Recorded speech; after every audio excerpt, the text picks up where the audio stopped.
Could you move from America to Canada? Let's find out.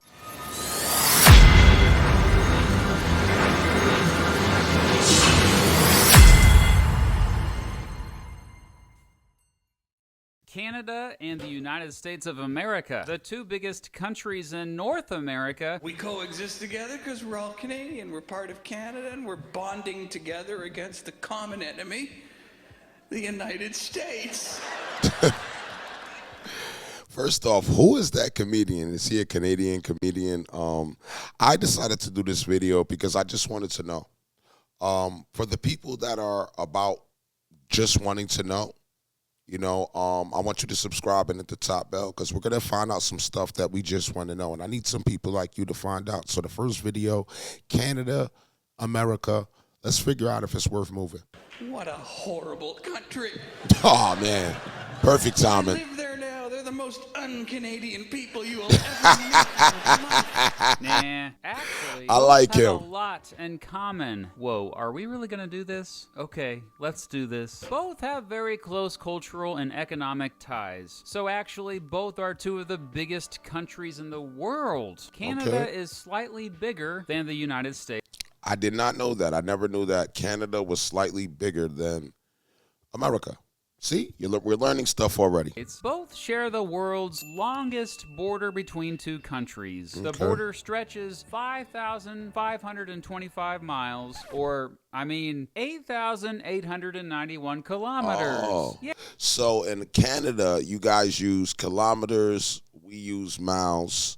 Okay, we got some differences. Now, if you're from Canada, I want you to give me some differences from your country that you know that's different about America, and I'm going to give y'all some differences about out here. Yeah, while Canada has officially adopted the metric system as a whole, the United States is only one of 3 countries in the entire world that hasn't. That said, plenty of Canadians don't always use the metric system to measure stuff, and plenty of Americans do often use the metric system. Anyway, let's stick with more similarities first, okay? Both are two of the wealthiest, most developed countries. Are you here for America? Are you here for Canada? Just let us know if you're here from anywhere around the world. I just want to know who's in the building. Countries in the world. Immigrants have flocked to both countries for economic opportunity for centuries, which is why major cities in both are some of the most ethnically diverse in the world. Both have mixed economies and have a progressive tax system on income. However, Canadians definitely pay higher taxes overall. Lots of trading be going on between the two. The United States is Canada's largest trading partner, and Canada is consistently a top 3 trading partner for the United States. Both are in NATO and have historically fought as allies in wars. Both have lots of natural... Wait a minute. Okay, so hold on. I never knew that we fought in allies at wars. Does anybody know in the comments, because we're all trying to learn. We're here just trying to learn and be nosy.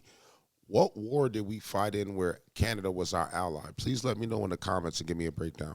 Resources. Both have a wide variety of climates and rainfall patterns. Both are democratic. Specifically, the United States is a democratic republic, and Canada is a parliamentary democracy and constitutional monarchy. Both are growing at the same rate. Residents of both generally like their space. Indeed, everything is more spread out in both countries. Both have mostly the same holidays. Yeah, they both celebrate Thanksgiving, but of course not on the same day. Americans celebrated on the 4th Thursday of November. Canadians celebrated on the 2nd Monday of October. Okay, I got a good question. So, obviously, I know what we do in American culture for Thanksgiving. I want to know what y'all do for the culture for Thanksgiving. Do y'all do the same thing, cut turkey? Is this just the same type of festivities or a little bit different? Like, tell me what type of things you guys eat for Thanksgiving. I want to know it all. This is partially because Americans associate the holiday more with the pilgrims coming over, while Canadians associate it more with the harvest festival in general. Hey, you know what? Let's get into some history. Well, the earliest humans in what would later become both countries had settled nearly all of North America by 12,000 years ago. The Norse came to North America, maybe as far south as modern-day United States, but certainly modern-day Canada, around 1,000 years ago. Throughout the 1500s, European explorers came searching for riches and to take over and convert indigenous peoples to their religion. The big three countries to explore, conquest, convert, and colonize were Spain, England, and France. The Dutch and Swedes also had small claims as well, and the Russians out west later on. Ultimately, future Canada and a big chunk of the future United States would be fought over by the British and French, while the Spanish held on to claims for another big chunk of the future United States up into future Canada. By the early 1700s, around a few thousand Spanish, 16,000 French, and 300,000 English settlers lived in modern-day United States and Canada. That alone should tell you the direction the future would go. But first, a few wars between France and Britain. The biggest one, the 7 Years' War, well, specifically the French and Indian War, led to Britain taking over all previously held French territory in mainland North America. Britain was feeling pretty good about themselves until 13 of its colonies decided to all up and declare independence a few years after this. Crazy. Today, Americans celebrate July 4th, 1776 as crazy. their country's birthday, as that was the day the Second Continental Congress adopted the Declaration of Independence. After the American War of Independence, Britain lost most of its North American colonies, but it did hold on to future Canada. Many of the loyalists during that war, or folks who wanted to stay loyal to Britain, ended up fleeing the United States to future Canada. The United States was truly an experiment. So the whole thing is that everybody between the French, not the French, excuse me, once Britain came, it was kind of like you had to make your choice, and then people kind of flocked down to the colonies, which is now present-day America, and then some people went up to Canada. Okay. It was the first government that went all in for the Enlightenment ideals of liberalism and republicanism, completely rejecting royalty and the aristocracy, while calling for prioritizing the protection of natural rights. It was the first major group of colonies to successfully revolt against colonial rule and inspire the rest of the world. Meanwhile, in 1791, Britain established Upper Canada and Lower Canada. Lower Canada still had a predominantly French population. Also by that time, there were the colonies of Nova Scotia and New Brunswick. Now, are those French-speaking places like Nova Scotia and New Brunswick? In 1803, the United States bought Louisiana from France, doubling the size of the country. Now let's jump ahead to the War of 1812. Most Canadians today know all about the War of 1812. And love to point out how this was the war when the British forces burnt down the White House. Most Americans barely know anything about the War of 1812, so hey, Americans, why don't you educate yourselves on it, okay? Mr. Betts has just released a video about it over on his new channel, Drawn of History. Go watch it right now and come back, or watch it later or something. I don't know. This is a collaboration, okay? Yes, we plan to release these videos at the same time. It's a conspiracy. Anyway, yeah, so the future Canadians and Americans battled it out in the War of 1812, but really, it was a draw. One thing for sure, after that war, things have been relatively peaceful between the two countries ever since. Well, there was the Oregon boundary dispute. As both the United Kingdom and the United States looked to continue expanding westward, both had signed the Treaty of 1818 to settle boundary disputes and to jointly settle an Oregon country. So the Treaty of 1818 was to obviously figure out how to separate America and Canada. I'm just asking if you guys know, fill me in. However, as more and more American settlers came to Oregon by the 1840s, tensions got a little hot between the two. Fortunately, they resolved it with the Oregon Treaty, splitting up Oregon at the 49th parallel so that the United Kingdom got the northern half and the United States got the southern half. That 49th parallel today makes up much of the border between the United States and Canada. I guess later there was also a dispute between Alaska and the United Kingdom as well. Once gold was discovered in the Yukon, but that was settled relatively easily. Back to the 1840s, the United States annexed the Republic of Texas, eventually leading to a war with Mexico, which the United States won and then got the northern half of Mexico. I never knew that Mexico fought America. Shout out to Mexico. So that's exactly why the borders are so close. So Mexico fought for their independence. Okay, that's dope. Due to winning that war. A few years later, it got its modern contiguous borders after the Gadsden Purchase. During the American Civil War, future Canada officially stayed neutral, although tens of thousands of men from future Canada enlisted to help the Union forces. Most from future Canada, after all, were against slavery by this time, and future Canada had long been a final destination for runaway slaves through the Underground Railroad. So the Underground Railroad led up to Canada? I did not know that. Okay. And Canada didn't have slaves. Like, so you're saying that they knew about the free slaves, but they didn't know about actual slavery? Is that true? The British had gotten rid of slavery back in 1834, a couple years after the Union was preserved and the 13th Amendment ended slavery in the United States. Canada actually became a country. Well, kind of.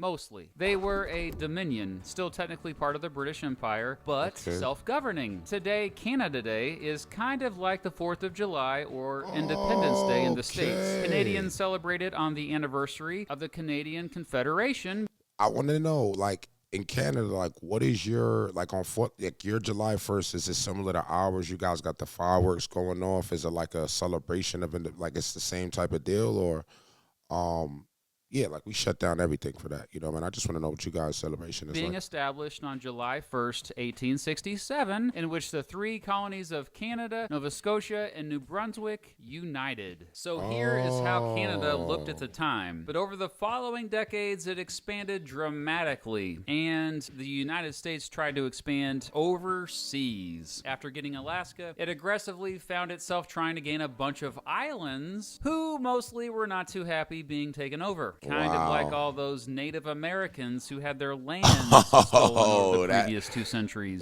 Canadians generally did not treat indigenous peoples much better as they expanded. Both countries discriminated against people of color, and segregation was the norm into the first half of the 1900s. Wait a minute. So, okay, so obviously, I already knew about the segregation in America. I want to know if anybody here knows about the segregation in Canada and how, like, was it the same way, whites only, you know, the same thing that we know. I just want to know, like, how similar was the segregation. Most reforms in both countries during that time, such as women finally getting the right to vote, followed a similar pattern during that time. Canada and the United States were close allies during both the world wars. While the United Kingdom put Canada with full equal standing with it in 1931, most Americans have no idea that Canada didn't truly become a completely independent country until 1982, after it adopted its own constitution. After World War II, both countries went through... So what was life before then? Like, and I'm interested in knowing, like, how was the life before the Constitution got put literally only 30 years ago? That's crazy.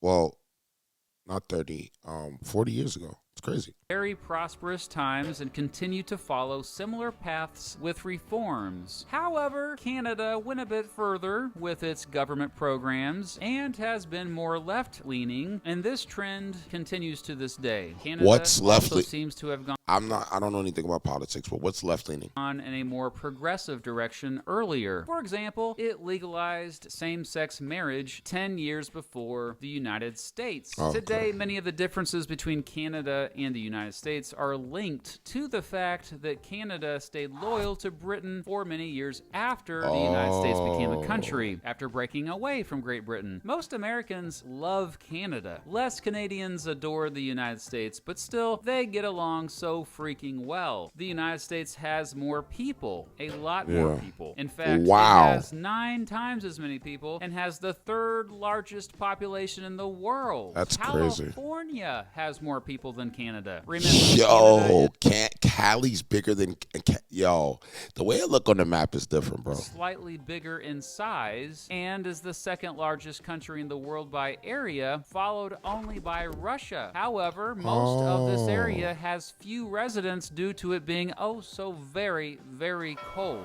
90% of Canadians actually live within 100 miles of the U.S. border.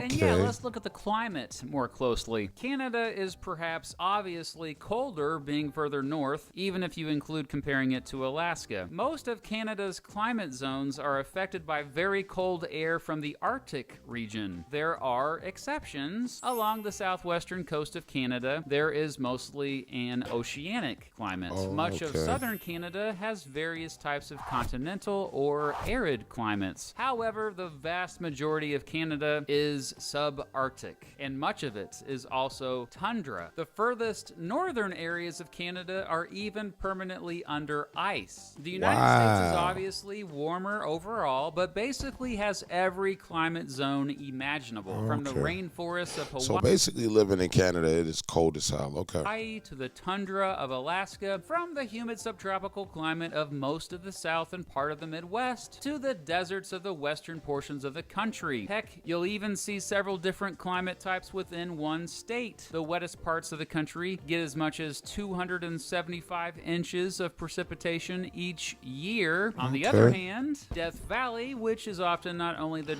Well, I'm in Vegas, so I guess that's close to there. driest but hottest It place in the country. doesn't rain a lot at Vegas at all. Like, it rains mildly. I'm from like New York, New Jersey area, and it rained a lot over there. It's more humid, it's dry here. Tree barely gets more than 2 inches of precipitation each year. That's Canada crazy. has just as crazy of difference. The driest parts of the country up in Nunavut get just over 3 inches of rain each year. Vancouver Island gets more than 287 inches each year. It gets more rainfall than any other place in North America. There That's are deep. 50 states in the United States, and also a federal district, 5 self-governing territories, and several other random island possessions. Canada has 10 provinces and 3 territories. The life expectancy is higher in Canada. Related to this, Canada has universal health care. The United States does not. Yeah, politically, the United States is more conservative on most issues. The median age is higher in Canada. Canada has 2 official languages, English and French. The majority of Quebec residents speak French as a first language. The United States has no official language, but the 2 most common languages are English and Spanish. That makes sense. The poverty rate is higher in the United States, although Canadians measure their poverty rate differently, so perhaps that is misleading. The United States also has worse debt as a percentage of GDP. However, the median household income is higher in the United States. Football, or American football, that is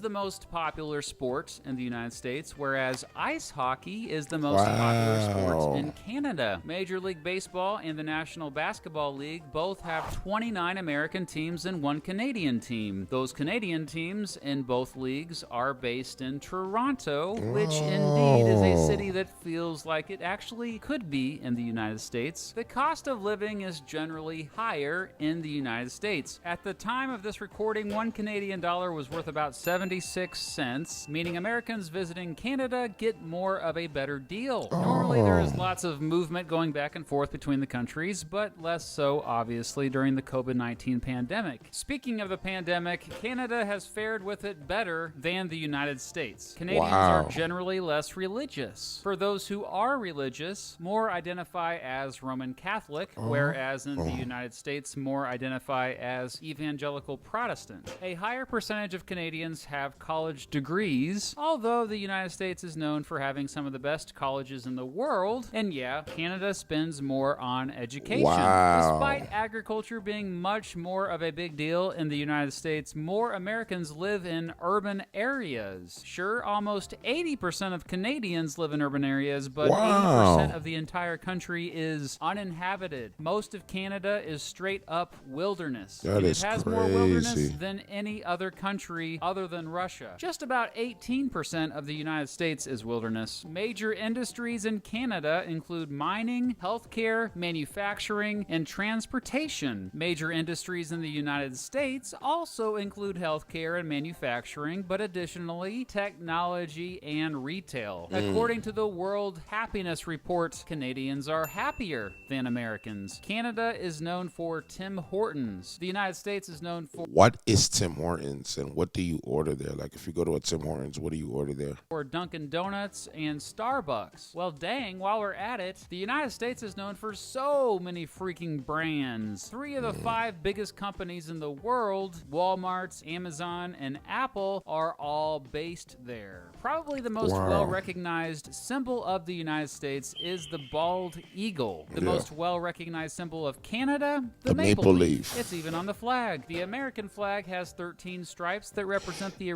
So is that where maple syrup comes from?